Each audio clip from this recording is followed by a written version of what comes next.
कहानी की शुरुआत कुछ लुटेरों से होती है जो पैसों से भरी एक वैन को लूटने के लिए वहां पहुंचते हैं। लेकिन जैसे ही वो मौके पर पहुंचते हैं, उनकी नजर एक अकेले पुलिस वाले पर पड़ती है जो उन्हें लगातार घूर रहा होता है।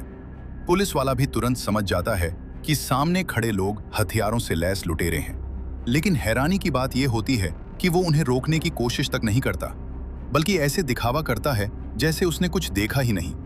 मौका मिलते ही लुटेरे वैन में मौजूद सारे पैसे अपने बैग में भर लेते हैं और बिना किसी परेशानी के वहां से निकल जाते हैं। लेकिन ये लोग यहीं नहीं रुकते। कुछ ही दिनों बाद ये लोग एक बड़ी बैंक रॉबरी की तैयारी करना शुरू कर देते हैं। डग, जो हर रॉबरी से पहले अपने साथियों जेम, क्लॉन्सी और डेज के साथ बैठकर पूरा प्लान तैयार करता था।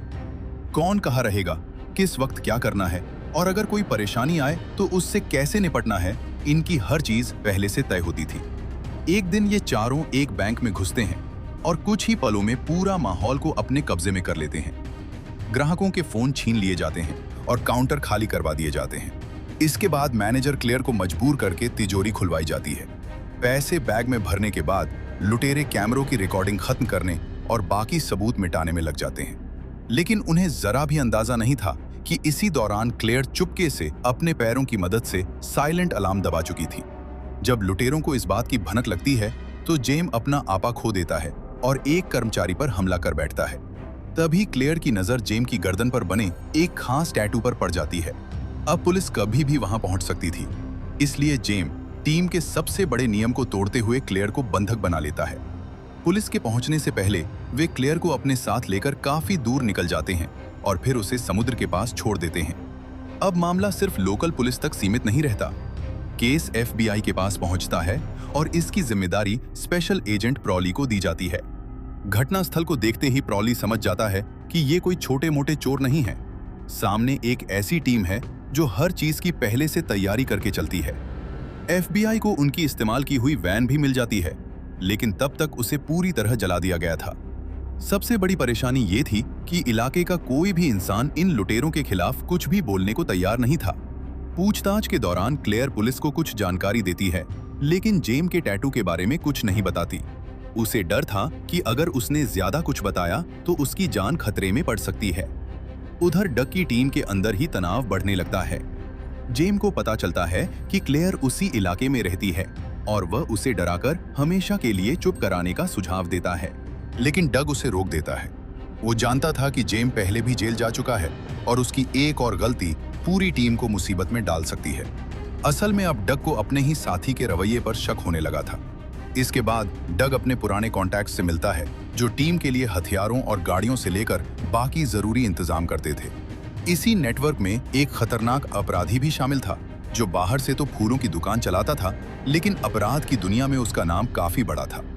अगले दिन डग का ध्यान फिर क्लेयर पर जाता है। वो उसका पीछा करते हुए लॉन्ड्रोमेट तक पहुंचता है जहां क्लेयर काफी परेशान नजर आ रही थी। डग इसी मौके का फायदा उठाकर उसके पास जाता है और खुद को एक मददगार इंसान की तरह पेश करता है। धीरे धीरे दोनों की बातचीत शुरू होती है और डग उसे कॉफी के लिए बाहर ले जाता है। लेकिन क्लेयर को बिल्कुल भी पता नहीं था कि जिस आदमी के सामने वो अपनी परेशानियां शेयर कर रही है वही उस बैंक रॉबरी का हिस्सा था। अपनी असली पहचान छिपाने के लिए डग उसे अपने बारे में झूठी बातें बताता है। इसके बाद दोनों नाव पर भी साथ वक्त बिताते हैं। डग लगातार क्लेयर का भरोसा जीतने की कोशिश करता रहता है। जब क्लेयर बैंक रॉबरी की बात छेड़ती है तो डग बड़ी आसानी से बात बदल देता है और ऐसा दिखाता है जैसे उसे उस घटना के बारे में ज्यादा कुछ पता ही नहीं। लेकिन दूसरी तरफ FBI एजेंट प्रॉली भी चुप नहीं बैठा था। एक अपराधी से पूछताछ के दौरान उसे एक अहम सुराग मिलता है। उसे पता चलता है कि बैंक लूटने वाले ट्रकों को बेहद अच्छी तरह संभालना जानते हैं। प्रॉली को शक होता है कि इतनी अच्छी ड्राइविंग की ट्रेनिंग किसी खास जगह पर काम करने से ही मिली होगी। अब वह उन कंपनियों के कर्मचारियों और पुराने रिकॉर्ड खंगालना शुरू कर देता है जहां इस तरह के ट्रकों का इस्तेमाल होता था। वहीं दूसरी तरफ डग और क्लेयर के बीच नजदीकियां लगातार बढ़ रही थीं, लेकिन उसे अभी यह अंदाजा नहीं था FBI धीरे धीरे उसके और उसके साथियों के बेहद करीब पहुंच रही है। डॉग और क्लेयर का रिश्ता अब धीरे धीरे गहरा होता जा रहा था, लेकिन डॉग ने अपने साथियों से इस रिश्ते की भनक तक नहीं लगने दी। दोनों जब भी मिलते अपनी जिंदगी से जुड़ी बातें शेयर करते। इसी दौरान क्लेयर ने डॉग को बताया कि वह FBI के साथ लगातार संपर्क में है। डॉग ने बस इतना जानना चाहा कि क्या एजेंसी के हाथ कोई पक्का सबूत लगा है। तभी क्लेयर ने बैंक में देखे उस टैटू का जिक्र कर दिया, लेकिन वह खुद भी उलझन में थी कि ये बात एजेंट फ्रॉले को बताए या नहीं, क्योंकि ऐसा करने पर उसकी जान खतरे में पड़ सकती थी। डॉग ने उसे समझाया कि फिलहाल इस जानकारी को अपने तक ही रखना बेहतर होगा और सही समय आने पर इसका इस्तेमाल करना। उधर प्रॉली ने भी अपनी जांच आगे बढ़ा दी थी। उसने डॉग की पुरानी नौकरी और छुट्टियों का रिकॉर्ड खंगाला, तो उसे पता चला कि उसकी छुट्टियों की कई तारीखें बैंक रॉबरी की तारीखों से मेल खा रही थी। इसी सुराग के सहारे प्रॉली एक फैमिली बारबेक्यू तक पहुंचा और आखिरकार उसके सामने पूरे गैंग की पहचान भी साफ हो गई। लेकिन गिरफ्तारी के लिए उसके पास अभी भी ठोस सबूत नहीं थे, इसलिए उसने चारों पर नजर रखने का आदेश दे दिया। बाद में जेम डॉग को साफ चेतावनी देता है कि क्लेयर के साथ उसका रिश्ता पूरे गैंग के लिए खतरा बन सकता है। उसके मुताबिक अगर एफबीआई को इस रिश्ते के बारे में पता चल गया तो सभी की मुश्किलें बढ़ जाएंगी। डॉग भी जानता था कि अगली रॉबरी के लिए उनकी टीम अभी पूरी तरह तैयार नहीं है, लेकिन जेम लगातार उस पर दबाव बनाता रहता है। आखिरकार डॉग अगली रॉबरी के लिए हामी भर देता है, लेकिन एक शर्त के साथ ये उसका आखिरी काम होगा। इसी बीच अगली रॉबरी की तैयारी शुरू हो जाती है। टीम के लोग पहले एक सैलून से कुछ बाल उठाते हैं ताकि बाद में उन्हें नकली सुराग के तौर पर इस्तेमाल किया जा सके। लेकिन तभी चारों को पूछताछ के लिए बुलाया जाता है। प्रॉली उनसे लगातार सवाल करता है, लेकिन जेम तुरंत वकील की मांग करके चुप हो जाता है। डॉग भी बिल्कुल शांत बैठा रहता है, क्योंकि उसे पता था कि एफबीआई के पास अभी उनके खिलाफ कोई ठोस सबूत नहीं है। लेकिन प्रॉली हार नहीं मानता। वो दोबारा क्लेयर से संपर्क करने की कोशिश करता है तो उसे पता चलता है कि क्लेयर नौकरी छोड़ चुकी है। अब उसका शक और गहरा हो जाता है। वो क्लेयर के फोन पर नजर रखवाता है और जल्द ही पता चल जाता है कि वो लगातार डॉग के संपर्क में है। उधर डॉग को भी क्लेयर के नौकरी छोड़ने की खबर मिल जाती है। वो उससे मिलने पहुंचता है और उसे एक महंगा हार देकर अपने साथ नई जिंदगी शुरू करने का ऑफर देता है। क्लेयर भी उसकी बात मान लेती है, लेकिन कुछ समय बाद प्रॉली वहां पहुंच जाता है। वो क्लेयर के पास रखा हार देखता है, फिर उसे डॉग की तस्वीर दिखाकर उसके असली सच के बारे में बता देता है। इसी बीच डॉग को जेम से एक और ऑफर के बारे में पता चलता है। जेम बताता है कि फार्गी के पास अगला बड़ा काम है, लेकिन डॉग साफ मना कर देता है। इससे जेम भड़क जाता है और जेम उसे याद दिलाता है कि कभी डॉग को बचाने के लिए उसने एक आदमी की जान ली थी और इसके बदले उसे 9 साल जेल में बिताने पड़े। फिर भी डॉग अपने फैसले से पीछे नहीं हटता। इसके बाद डॉग खुद फार्गी से मिलने पहुंचता है और उसका काम करने से साफ मना कर देता है। लेकिन तभी फार्गी उसके सामने डॉग के अतीत से जुड़ा ऐसा सच रखता है जो उसकी पूरी दुनिया हिला देता है।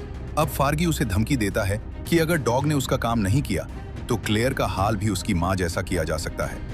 ये सुनते ही डॉग बिना वक्त गंवाए क्लेयर के घर पहुंचता है, लेकिन वहां पहुंचकर उसे उम्मीद के बिल्कुल उलट नजारा मिलता है।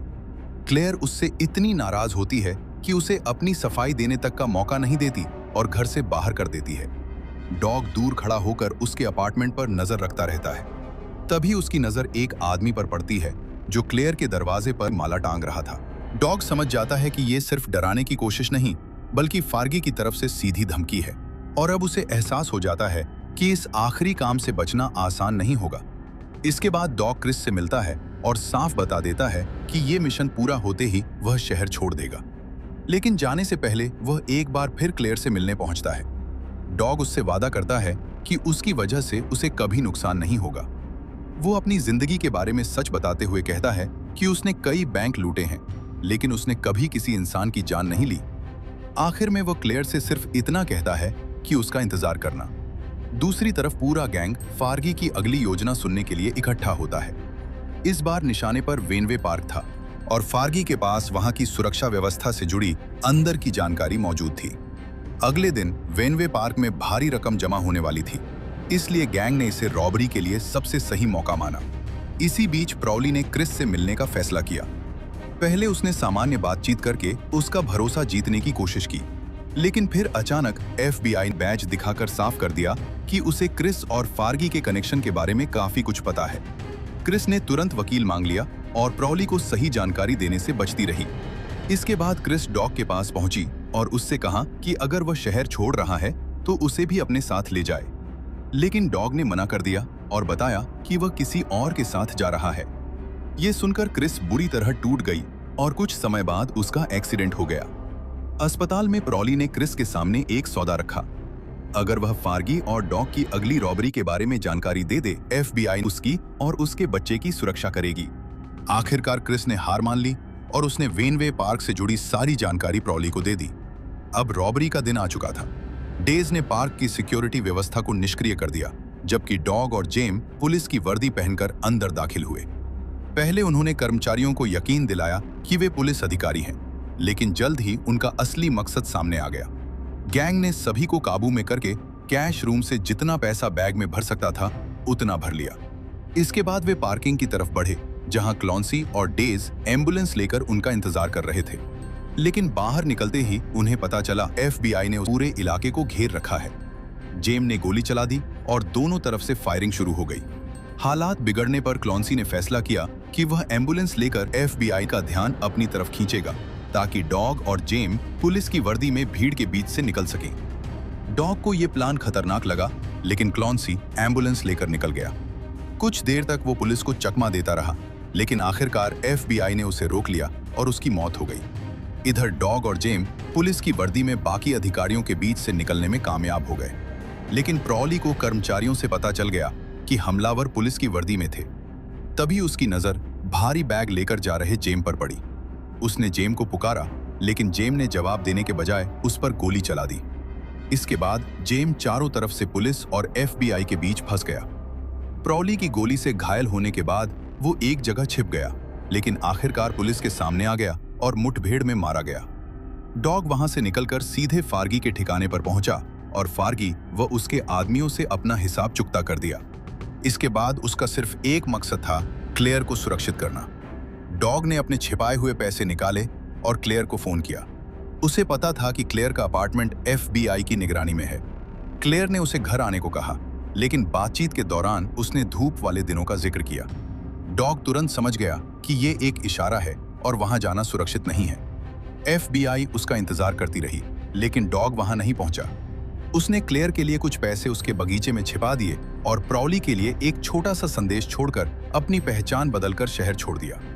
बाद में प्रॉली समझ गया कि डॉग और क्लेयर ने मिलकर उसे चकमा दिया है, लेकिन उसके पास क्लेयर के खिलाफ कोई ठोस सबूत नहीं था। कुछ दिनों बाद क्लेयर को पैसे और डॉग का संदेश मिल गया, जिसमें इशारा था कि शायद किसी दिन दोनों फिर मिलेंगे। और इसी के साथ ये रोमांचक कहानी यहीं खत्म होती है। अगर आपको ये कहानी पसंद आई हो तो वीडियो को लाइक करके चैनल को सब्सक्राइब कर देना। मिलते हैं नेक्स्ट वीडियो।